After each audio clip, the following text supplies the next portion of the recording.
A big beast is back in the battle over Brexit. Tony Blair, one of the most pro-European Prime Ministers in Britain's history, has set out his ambition of returning to more active political life and taking part in the debate over the UK's future now that the country has voted to leave the EU. I'm joined by Janan Ganesh, the FT's political columnist, who wrote memorably on the possible Blair comeback this week, comparing the former Prime Minister to both Batman and the Joker.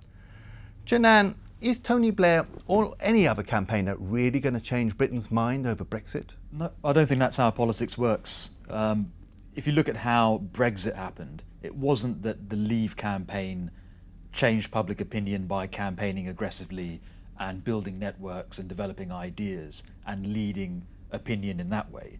There was just a huge explosion in inward migration from the continent, which is continuing now, and that slowly changed public opinion.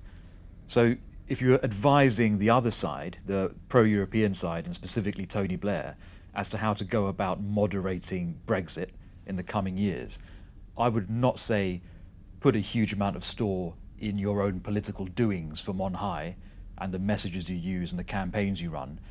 Ultimately, you have to wait for events on the ground to change people's minds. And the most obvious event that might change people's minds, that might put a bit of fear into the population in advance of Brexit, is if there's a tangible economic slowdown and one that could be plausibly linked to the uncertainty surrounding this country's departure from the single market.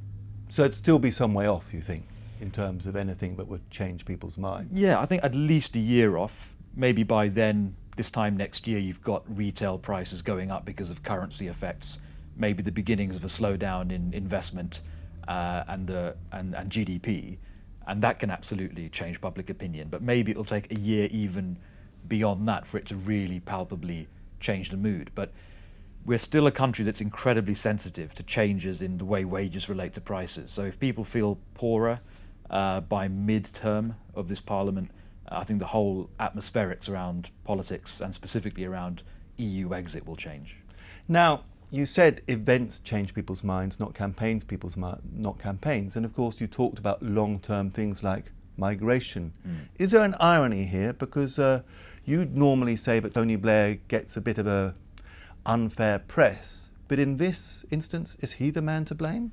I think he is. I mean, so many things are pinned on him, which I find exaggerated or completely implausible. So people point to the modern Middle East and say, well, that was entirely his doing.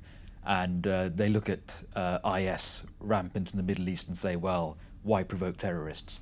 And they look at economic inequality and they trace it back to New Labour's closeness to business and its indifference to the welfare state.